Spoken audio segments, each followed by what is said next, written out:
Hey everybody, I'm Matt Hill. I'm here at the SPE Frac Conference in Houston, Texas. But what's it really called? Hydraulic Fracturing Technical Conference, HFTC. All right. Well, I am very fortunate in what I do to get into these places with my press pass. Promoting the Oilfield Tailgate and all the people that pitch into that. It's great.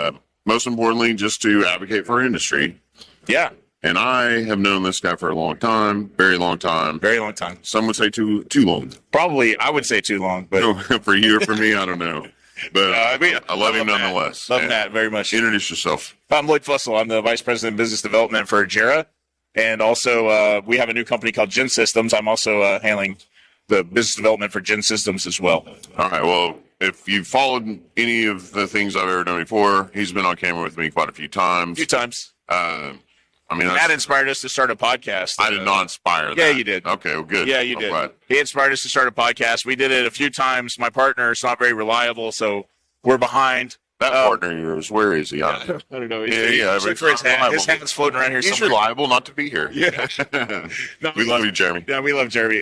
We got some more coming out soon, but oil and gas lighting, you can always check that out. We just have fun. We don't talk about anything serious at all. Just have fun. No, you guys weave in energy education and a little bit of, it's a little shtick, a little tongue in cheek, but overall, fair. if you're in oil and gas, please check, my friends out. I love what they do, and we definitely need more humor in it. Yeah, we love what Matt does as well. We do try to focus on the humor a little bit. Did you hear that? He stuck it to me right there without you knowing it. He goes, "We love what you do as well." That means you have no humor. I got you. That's I got fine. you. I'm just sliding. No, smart. It's No, okay. it's a small slight, but I'll take it. No, it's okay. But you are kind of funny. In a laugh at me, not with me way. No, I would never do that. No, not a bit. So the shirt you had yesterday was a little rough, but it's fair. No, that's fair. That's science.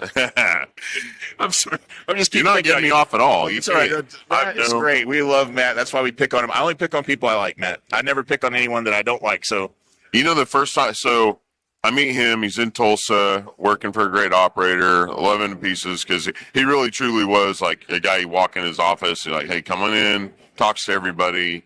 Try to, yeah. Showed everybody around, give them the lay of the land. Any questions you'd answer. That's very helpful, right? Yeah, I can't. When I was in the operator role back then, yeah. I came from sales, and I know how difficult it is to walk into, do a cold call in an operator's office. You're just trying to do your job, and they don't want to talk to you. I had come from that background, so I swore whenever I started the job that I would speak to every salesman that came by to the best of my ability as soon as I had time. And I did that for a few years, and then I couldn't do it anymore because there's too many. It's like you did it, like I couldn't do it anymore. I wanted to, but it's impossible. And so then I had a little sympathy for the operator side as well. Yep. And because how much time, hanging out all day. Well, that's okay. But the problem is that there's 15, 20, 30 people that are wanting to come by and hang out all day, and you have to get your job done at some point. So if you're a sales guy and you're getting rejected at an office, change your tactics of how you're trying to approach the guys, because they're not trying to be mean to you. They're not trying to be mean. They just don't have time. So I'll come do a cameo real quick. Come on, come say hi. Hey, Kyle. Hey, everybody, you got to know, we have a lot of Oklahoma leaders here in oil and gas, and you're one of them. Have you presented a paper today? Yesterday. A paper. Got a panel this afternoon. Last year, it was fiber optics. Are you still working on that, or what do you got? Yeah. We included fiber in the analysis. The paper was on cement analysis and the impact cement has on your well performance. And one of the many tools we used was fiber.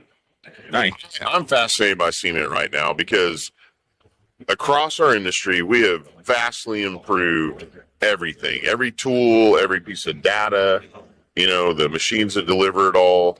But really, cement hasn't changed. Has it at all? Yes and no. There's been some additives that have been developed that have been helpful in improving isolation. Eat the mic. Sorry, buddy. Eat that mic. Oh, you got to eat it. Yeah, There's been some chemistries that have been developed to aid in some of the isolation issues. And there's been tools that have been developed. And we're repurposing old known tools to measure the cement quality more effectively. So you can't manage what you don't measure. So we're just trying to show people that there's a lot of methods to measure cement quality, and they're not all expensive. They're not all fiber. There's some really low cost things you can do between stages. You can use radioactive take proppant to evaluate it.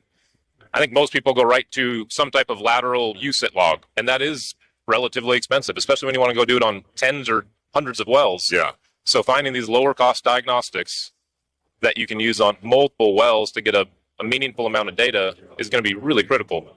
And then I think as soon as we measure it and show that it varies and we show that variability impacts well performance, then I think you'll see innovation. Our industry is really good at making sure we spend our time and resources on things that matter. We need to prove that it matters and try to quantify how much. Yeah. Why go improve cement unless we're just tossing a bunch of money at like a new, better cement for nothing? That's right. Yeah. I got you.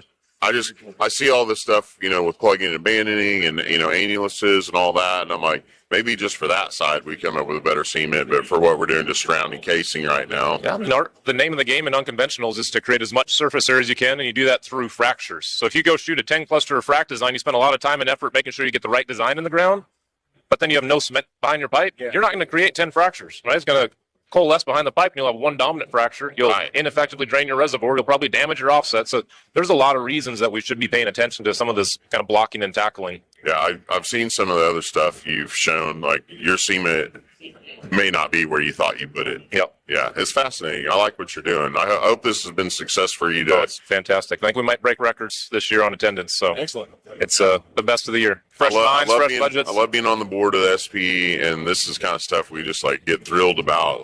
I hope, and if you're up there as an engineer and get to go and see these papers, come down here. Please go booth to booth and just engage with all the service companies here. Absolutely. Just for a minute, man. You'll make their day. Come support all the exhibitors. It's important. It's a big part of HFTC. They all want to support you. Yes, absolutely. And get all the new generation into our industry, so all the stuff you just went up there and talked about will go to them and they can improve it. That's right. Yeah, it's a partnership. We need to articulate the challenges, and then our partners will go solve them. Yeah. Yeah, absolutely. Well, thank you for making a cameo. Good to see you guys. I appreciate it. Nice Have fun today. Good to see you. There you have we're it. going to go back to goofing off now that Kyle came in and brought some professionalism. Yeah. We were having a good time. Then Kyle comes in here with real things and real value. I look up to guys like that. And no, he's great. Thank God there's people that actually know what they're doing. Because, like I said, I'm doing this to make sure my lights are on in the future. Yeah. That might be. All right. So, oil and gas lighting. Oil and gas lighting. You need to do more episodes of that. More of that, yep. Everybody out there, you need to... Gen Systems, there's the logo. That's our new company, Power Supply, providing power to electric frac. Or if you have production operations that need power, we do that as well. All right, so you mentioned them. What's the future of power generation on oil and gas? Grid power. Eventually, power, we're going to get to that point. Yeah, because the main grid that comes from the power, the co-ops and stuff, I don't think they're ever going to be able to build out the infrastructure, to get the investment to build out the infrastructure you need to run a frac fleet. No, it's a huge draw. Huge draw. But what it is going to be is companies, operators deciding we're going to develop this area of the field, and they go out and build their own grid. But the grid, that microgrid, is still going to be powered by probably turbine generators, most likely, just because they're diesel. Yeah, you can flex them up and down, them up and down. So even the microgrids are going to have their own power generation capacity, but it'll be localized, so it'll help reduce costs because you're not doing all the moves. You can build a little bit more permanent facility. You can increase your emissions concerns and controls because you can build in SCR systems and other type of filtration mechanisms, so that if you're in this one spot, you can do all that. These need clean, reliable power that just stays flat. Yes. Well, I mean, when those trucks kick on for the fleets, I mean, it's a huge draw immediately. Whenever they come on, there's a huge draw. But there needs to be a flat line of clean energy right then and there. Yeah. I really hope that all the operators out there with trapped gas are able to move that into microgrid, that's that run all these generators. Yeah, for sure. But with trapped gas, that's something that we've been working on. I worked on quite a bit last year in Oklahoma with Senator Prieto and the Energy Council of Oklahoma. Yeah. We were looking for ways to take trapped gas and turn it into a revenue stream just to kind of boost the economy of Oklahoma. Yeah, right now, what do we got? Wellhead power. Yeah. So you just take stranded gas at the wellhead, and rather than farming Bitcoin or doing data centers or all these other exotic things, which are fine, you just dump the power right back into the grid. But that's the problem is, and you said it, all these co-ops and overlords of energy, they seem not to want our power because they can set the price of everybody right now. I think it's a little more complex than that. That's a way that we can go head to head and say head to head, yeah. And it's the same thing people say, electric cars, that's a head to head challenge to us. The way I look at electric cars is that their fuel source is natural gas. Yeah, no, the electricity is coming from natural gas, so I don't see them as competition. In regards to the co-ops and stuff, their problem is that all the people that are in their district or whatever, they're an investor in the co-op, right? And so they have to have a justification to build out an infrastructure that'll take the extra load that we can provide. And their justification for the members is wanting to have a profit too. Right. Yeah. It's And a lot of the power that we would be able to provide in that situation is excess power. yeah. It's not necessarily needed right now. It will be in the future, but right now it's not. But what we have to figure out a way. Yeah. Exactly. The storage, that's the key. And so I think where you were asking me, where's the future of power? The future of power is in finding unique methods to store power. That's where the future is. And it's not going to be batteries. It's going to be things that are more creative than that. Yeah. It's going to be geothermal processes where you use the excess power to inject fluids into another reservoir and heat them and then recover the power as heat. Ooh, I like that. Yeah, it's going to be stuff like that. It's going to be stuff like using the excess power to run an e-methanol facility, because the argument against e-methanol is, oh, it's a net loss. Like, you're going to put in more power than you gain. True, but if you have isolated power that you're not using and you convert that into e-methanol, then you've actually had a net increase because you were wasting that power before or not using it at all. If you're flaring the gas or if the well's shut in, it's not being utilized at all. But if you use it to convert, to create e-methanol, then you've actually created a battery storage system for that revenue that you were not ever going to collect because it was shut in. So the future of energy is like coming up with different ways to generate and store power. Because right now no one's been able to find it for me. Right now we roughly have 1 million wells online, putting energy into the system. But I don't know how many of those 1 million wells have flares. I don't either. I need to find that. Less than used to, because we were becoming more and more restricted to flare. But I mean, we flare because it was necessary to keep the wells producing, right? Yeah, and then hey, I need that oil. But it breaks my heart to see a flare, because that's money going up in flames, right? Yeah, that's power, that's energy, that's resources that are basically being wasted. I don't like it. I'm all for producing it. We could probably fix it right now. Yeah, today.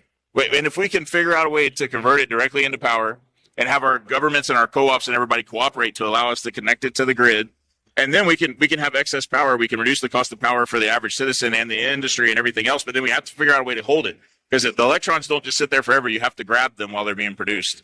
And that's the problem with wind and solar. They make plenty of power when the wind's blowing. Same place. We need storage. Yeah, so we need storage. There you go. If you're interested, kids, and you can go out and create a storage for energy, get after it.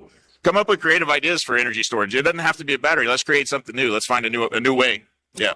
The other thing about your energy creation, what do you think about the new small modular nuclear reactor? Or I'm sorry, just.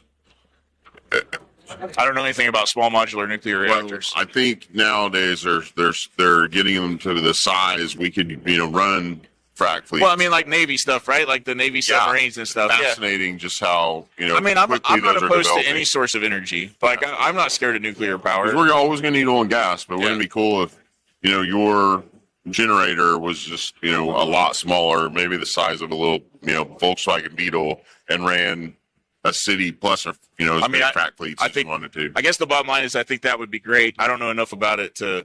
I'm not a nuclear. You're in here first. Yeah. Jared's going to make one pretty soon. Yeah. Thanks. And Matt's going to sue us for the idea, because he just said, what about nuclear fusion? What if we did cold fusion reactors with a flux capacitor and a DeLorean? I mean, why not? See, that's all I've done. Flux capacitor. You understood the. Yeah, for sure. I just want a flux capacitor. I'll get you one. That's all I need. I want a flying car with a flux capacitor. Yeah. I'll be happy. I'll leave everybody alone. No, but I mean, I'm poking fun, but yeah, can we make small nuclear reactors? Probably. I don't know. I'm not a nuclear engineer, but anything can be done. Nothing is impossible. That's the theme at JERA, right? Nothing is impossible. I say the same thing a lot to my friends. Like, nothing is impossible if you're brave enough. Right. Like, it's a lot of dare stuff. We don't need to get into that. But. I mean, yeah, there's a lot of drinking that usually is not here. We all actually. I'm ordained online, so I want everybody to know out there that all I did last night is I'd say more of like a cult leader. Okay. With no followers. No followers, yeah. I have a harem of 0. Yeah. But there's a couple of interested parties. Well, we're trying to build the numbers. When I did it online, from the Universal whatever, they sent you a little card, and told me what I could do. And obviously I can, combine two human beings together in a marriage. In wedding, yeah. But for our group, I thought it was much more relative to what we probably will need in the future. I can absolve my friends of their sins. Okay. And I can read you your last rites. Okay. Not too shabby of a couple of things. That's a couple of things that might come in handy, because a lot of us have heart attacks. I heard, and it's okay. Yeah. I would have been happy to be there simply to use a big generator from Gen Systems. Yeah. And shock the crud out of you. Just 35 megawatts. Lift you Pow! off the ground and super heat you up to like 1,000,000 degrees. Yeah. And you like, I'm better. I'm good. Like you knocked all the blockage right out of there. It's all gone. I love this stuff. That's an idea. We could turn it into a medical device. All right. Well, we gotten enough of oil gas lighting. And before we lose anybody else, I just want to say thank you. Oh, thank you, man. I'm always Thanks. honored to be here with you. Yeah. We're really glad Kyle came in and added some class to this. He did. And most importantly, we're going to see everybody here at the conference. There's a lot of ground to cover and a lot of hopefully a lot of future technologies are going to make it into, There's a lot of advancements coming, man. It's been impressive. We have the right amount of talent pool built up now. We're going to have another, I think we're going to have some more paradigm shifts like we had in 2018 timeframe. All right. Yeah, I think we're there. Take care. God bless you, everybody.